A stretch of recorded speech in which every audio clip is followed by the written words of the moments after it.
Dies ire, dies illa, solvet seclum infamilla. Bago natin simulan ang kwentong ito, mas inuna ko lang itong i-upload para naman maganda ang Pasko ninyong lahat. Bukod sa masayang bigayan ng regalo, meron pa ring babalot sa mga isipan ninyong kwentong kababalaghan na hango sa totoong buhay. Yung tungkol sa kwento ko kay Tito Jerry, baka bukas ko na lang i-upload yon. Gawa ng napakinggan nyo na din naman yun eh. Pagsasama-samahin ko lang sa isang video. Pero sa ngayon, ito na muna. Simulan na natin. Ang kwentong ito ay hango sa totoong buhay. Karanasan ito ng nanay ng kaibigan ni Ate Rose. Taong 1966, Sipalay, Negros Occidental. Itong mga panahong ito, kasama pa niyang nakatira sa bahay nila ang mga magulang niya. Tapos meron siyang 2 kapatid. Sa liit ng bahay nila, nakahiwalay yung kusina nila. Bale, lalakad ka pa ng konti para makarating doon. Tapos yung kusina nila sa labas, pinagtagpi-tagping tabla lang. Meron lang itong patungan ng talyase, lamesa, lagay ng mga kutsilyo, at iilang mga gamit pang kusina. Bale, wala itong pintuan o bintana. Open lang siya. Sa pamilya nila, siya ang nakatokang magluto ng kanilang tanghalian at hapunan. Yung ibang mga kapatid naman niya nakatoka naman sa ibang gawaing bahay. Kumbaga, tulong-tulong sila. Isang gabi habang nagluluto siya ng ulam nila, may naririnig siyang pusa sa labas ng kusina nila. Bilang open naman yun, hinanap niya. Wala siyang makita pero naririnig niya. Kaya ang ginawa niya, hinayaan na lang niya tapos tuloy lang siya sa pagluluto. Hanggang sa maya-maya pa, bigla niyang naririnig na papalapit ng papalapit yung tunog ng pusa. Bukod sa meow-meow nito, medyo nagiging garalgal na din yung tunog. Yung para bang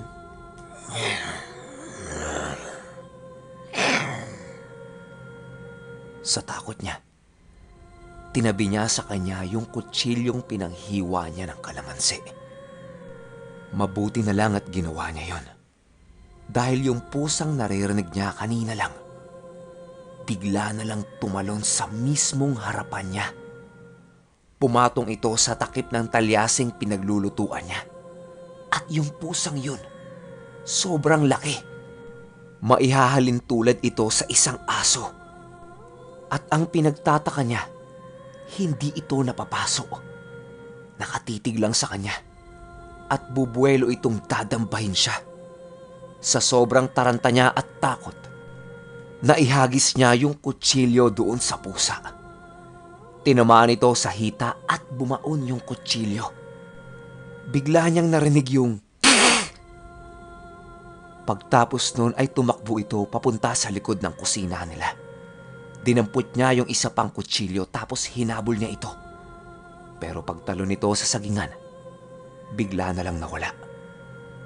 Ang masakit pa nun, yung niluluto niyang ulam, natapon lahat. Pagtapos nun ay tumakbo siya pabalik sa bahay nila. Tapos sinabi niya yon sa tatay niya.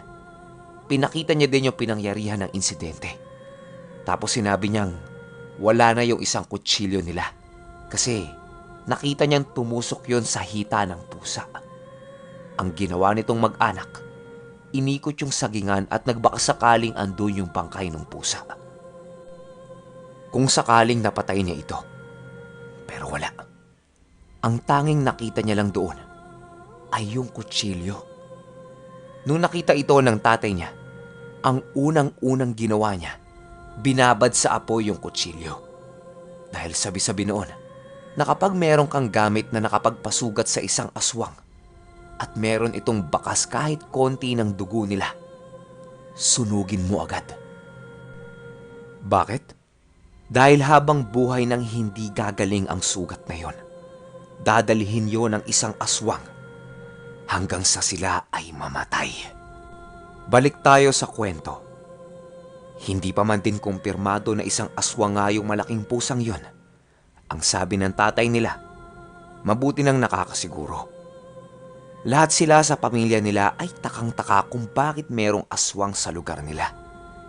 Halos doon na sila nagkaasawa at tumanda. Wala namang ganon. Kinaumagahan, ang ginawa ng tatay nila, giniba na yung kusina na yon. Tapos inilapit na niya yung kusina sa bahay nila. Bale, mga 4 o 5 hakbang na lang ang pagitan. Habang nagkakarpintero yung tatay niya, yung isang kapitbahay nila na kilala naman nila, merong inaakay na binatilyo. Nakapasa ng isang braso nito sa kapitbahay nila habang naglalakad. Tinanong ng tatay niya, sabi niya, "Oh, ano nangyari dyan? Nabalian?" Sagot nung kapitbahay nila, "Hindi naman, may sugat lang yung hita." Dadalhin nila sa manggagamot para ipatingin. Kasi bukang-buka at saka malalim yung sugat. Tapos ayaw tumigil nung pagdurugo. Tumango-tango lang yung tatay nila. Pero yung binata, sobrang sama ng titig sa bahay nila. Naluluha-luha pa ito at animoy ng gigigil sa kanila. Pero hindi ito pinapansin ng tatay. Ang iniisip niya, baka nga naman sobrang sakit ng sugat. Paglampas nung dalawa sa bahay nila, sa likod nun, merong 3 matanda. 2 lalaki at 1 babae. Naglalakad ito dahan-dahan habang sumusunod sa kanila. Tinitigan ito nung tatay nila. Sabi niya sa isip niya, "Hindi pamilyar tong mga to sa akin. Ngayon ko lang nakita to sa lugar namin." Siyempre, bilang pagpapakita ng respeto, binati niya ang mga ito. Pero hindi siya pinapansin. Diretso lang ang lakad ng 2 matandang lalaki. Habang yung matandang babae naman, nagtakip ng itim na belo sa muka at tuloy lang din sa paglalakad. Pero habang naglalakad ito, sumusunod ng tingin ang ulo nito sa tatay nila habang merong takip na belo sa mukha niya. Nung medyo malayo na yung 3 matanda, itinuro ng matandang babae yung bahay nila. Tapos inalis nito yung nakatakip sa kanyang belo at naglakad na ulit papalayo. Kinagabihan nung nagluluto na ulit yung kaibigan ni Ate Rose, ayan na naman sila. Nakakarinig na naman siya ng iba't ibang tunog. Merong angil, merong kalmot sa pader, at kung ano-ano pa. Pero sa pagkakataong ito, malala na. Bilang malapit lang naman yung kusina sa bahay nila, dali-dali siyang tumakbo papasok sa loob ng bahay nila para sabihin sa tatay niya yung mga naririnig niya. Nung narinig ito ng tatay niya, kinuha kaagad niya yung itak niya at lumabas ito. Pero nawala ang lahat ng ingay. Ang ginawa ng tatay niya, bilang meron itong alam kahit papano na pangontra sa mga aswang, pinapatay niya lahat ng ilaw sa bahay nila at nagsama-sama sila sa iisang kwarto. Ang sabi niya sa mga anak niya, huwag gagawa ng kahit na anong ingay kapag nakarinig sila ng pagkalmot sa dingding. Hayaan lang nila yon at siya ang bahala. Nanatili silang nakaupo sa kwarto na yon habang nakikiramdam. Maya-maya pa, ayan na naman yung tunog na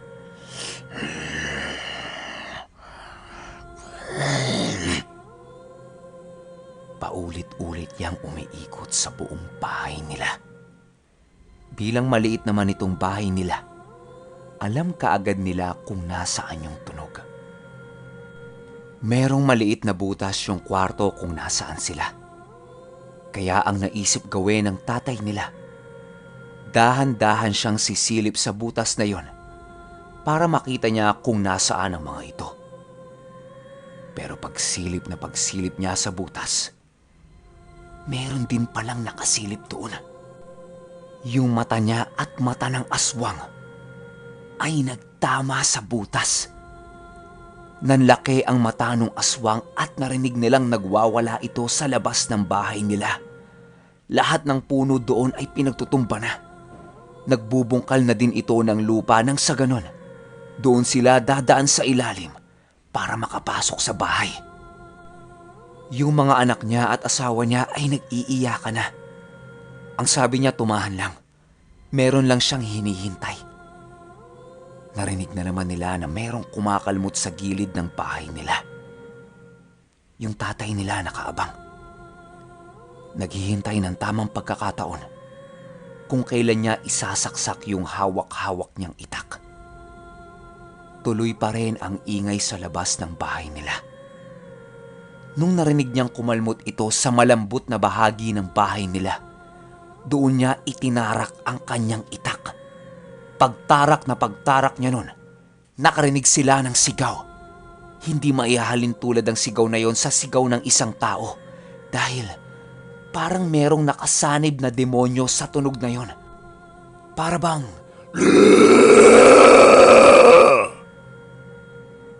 habang nakatarak ito, iniikot-ikot ito ng tatay nila para talagang masaktan yung aswang. Sa sobrang lakas ng sigaw nito, hindi na naririnig ng tatay nila yung mga sigaw at iyak din nila. Nung nabunot na yung itak, narinig nilang nagtakbuhan papalayo yung mga yon. Pero ang pinaka nakakapagtaka sa lahat, yung itak na gamit-gamit ng tatay nila, ni patak ng dugo ay wala. Ultimo yung tatay nila ay takang-taka dahil sa nangyari. Pero ang sabi nito, mainam na din yun para wala siyang lilinisin. Pero tulad ng ginawa niya sa kutsilyo, binabad niya sa apoy yung itak niya. Nang sa ganon, kung sino man ang tinamaan nun ay maaaring mamatay na o hindi na makatayo. Kinaumagahan, pinagsabi niya yon sa lahat ng mga kapitbahay niya. May mga naniwala, meron namang pinagtawanan lang siya. Ganon naman talaga eh. Meron tayong kanya-kanyang paniniwala. Hanggang sa umabot siya doon sa kapitbahay nila na merong akay-akay na binatilyo noon, kung maalala niyo. Nakipagkwentuhan siya doon, pero sa labas lang ng bahay. Kasi yung isang matanda doon sa kanila, meron daw nakakahawang sakit. Ayaw naman niya na mahawa siya, kaya doon na lang sila sa labas. Habang nagkukwentuhan sila, tinanong niya kung kumusta na yung binatilyo. Ang sabi nito, pinauwi na lang niya sa kanila kasi yung sugat palala ng palala. Hindi din kayang gamutin o manggagamot na nilapitan nila. Bale, ang nasa bahay na lang niya, yung 3 matanda. Tapos may sakit pa yung isa. Pansin niya dito sa kapitbahay niya na ito. Kahit nagkukwentuhan sila, panay ang tingin niya sa loob ng bahay niya. Para bang hindi ito mapakali.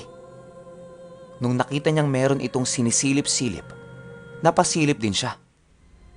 Pagtingin niya doon sa siwang ng pintuan ng kapitbahay niya, nakita niyang nakahubot-hubad yung matandang babae. Yung ulo nito ay nakayuko habang nakatapat doon sa isang matandang lalaking nakahiga. Nakanganga sila parehas at tila ba merong iniluluwa yung matandang babae papunta doon sa loob ng bunganga ng matandang lalaking nakahiga. Meron itong likido na isinasalin. Halos maluha siya sa nakita niya at hindi siya makapaniwala. Bigla na lang tumayo yung kapitbahay niya at sinabihan siyang bumalik na lang mamaya kasi meron pa siyang inaalagaang matatanda. Habang naglalakad siya pa uwi, hindi mawala-wala sa isip niya yung mga nakita niya. May halong takot at diri ang kanyang naramdaman. Tulala siya habang naglalakad. Iniisip niya, ano ba yun? Bakit ganon sila? Sila ba yung mga aswang? Halo-halo sa kanyang isipan ng lahat. Pero ang kinakatakot niya, pagsapit ng hating gabi. Dahil alam niyang babalik ang mga ito para gumanti. Pagdating sa bahay nila, binili na niya ang mga anak niya na lagyan ng asin ang bawat bintana at pintuan nila. Huwag na din lalabas pagtungtong ng alas 5 ng hapon. Sinabi niya sa pamilya niya kung ano ang nakita niya. Lahat sila ay natakot. Hanggang sa sumapit na ang takip silim. Lahat sila nakikiramdam ulit kung anong ingay na naman ang maririnig nila. Maya-maya pa, meron silang narinig na katok sa pintuan nila. Mahinang katok lang ito pero tulad ng sa ibang aswang, 3 beses lang. Tinanong ito ng tatay nila at sinabing, "Sino yan?" Meron itong sagot pabalik na, walang sabi-sabi ay tumakbo papunta sa pintuan nila yung tatay nila at binuksan niya ito hawak-hawak ang kanyang itak.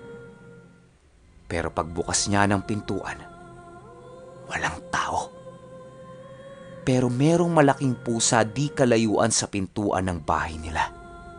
Nakaupo ito at nakatingin lang sa kanya. Hanggang sa maya-maya pa, yung nakita niyang nakahubot-hubad na matandang babae, naglalakad papalapit sa pusa. Yung itsura ng matanda, sobrang taas ng mga buhok nito at para bang kasing tigas ng alambre. Lahat yun ay nakataas habang naglalakad siya papalapit sa pusa. At nung nakadikit na yung matanda sa pusang ito, hinimas-himas niya yung ulo nito na tila ba parang inaamo niya. Kinarga niya ito at dahang-dahang lumingon sa kanya at naglakad ito papalayo. Maya-maya pa, nawala na ito sa kanyang paningin. Pero ang hindi niya alam, basang-basa na pala ang suot-suot niyang pantalon dahil naihi siya sa sobrang takot. Sobrang lamig ng buong katawan niya. Nanginginig ang mga labi niya at naluluha ang mga mata niya. Sabayan pa ng tuyong-tuyong lalamunan niya. Lahat yan ay hindi niya naramdaman nung mga oras na pinapanood niya yung matanda. Kung paano nito nilapitan at kinarga yung napakalaking pusa. Matapos ang insidenteng yun, lumipat na sila ng tirahan. Pero yung takot ng mag-anak na yon ay hindi basta-basta nawala sa kanila. Lalong-lalo na kapag nakakasalubong sila ng isang malaki at kulay itim na pusa. Okay, opinyon ko sa kwento. Yung unang nasaksak niya ng kutsilyo, kaya nagkaroon ng marka ng dugo yun. Dahil kasi pinanghiwa niya ito ng kalamansi, di ba? Isa yan sa mga pangontra sa aswang noon. Tapos yung matandang nagtakip ng belo sa muka. Yan yung naririnig ko noon na hindi kaya ng aswang na makipagtitigan sa inyo ng mata sa mata. Yun siguro yung dahilan niya kaya nagtakip siya ng belo sa muka. Tapos doon naman sa taga ng tatay niya, kahit ilang beses pang ikot-ikutin yon, hindi talaga magkakaroon ng marka ng dugo. Kaya naman tinablan yung aswang. Pwedeng tinusok niya yon sa lupa o pinanghiwa niya ng dahon ng saging. Kung hindi nyo na itatanong, isa ding epektibong pangontra yung paghihiwa sa dahon ng saging. Tapos isasaksak o ipanghihiwa mo sa merong baon o kabal. Mabisang pangontra yan. Pero marami pang klase. Ayoko nang sabihin yung iba. Respeto sa mga kapatid nating merong baon at kabal. Hindi biro magkaroon ng ganyan sa katawan. Kaya bigyan natin sila ng malaking respeto. At doon naman sa kinarga ng matandang babae yung pusa. Siguro mga anak niya yung mga yon. Tapos inawat na lang niya kasi baka mamaya isa-isa pa silang mamatay. Ang nangyayari kasi, tuwing nasasaktan itong mga aswang, hindi sila tumitigil hanggat hindi sila nakakagante, di ba?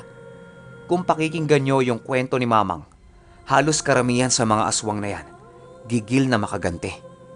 Pero kayo, ano ba ang opinyon ninyo sa kwentong ito? Open ang comment section natin para sa inyong lahat. Tsaka nga pala, ako, ang pinuno, ay bumabati sa inyong lahat ng maligayang Pasko. Naway mabiyayaan pa ang inyong mga buhay at tuloy-tuloy lang ang pasok ng swerte. Yun lang. Hanggang sa susunod na kwento. Maraming salamat at maligayang Pasko ulit. Yun lang.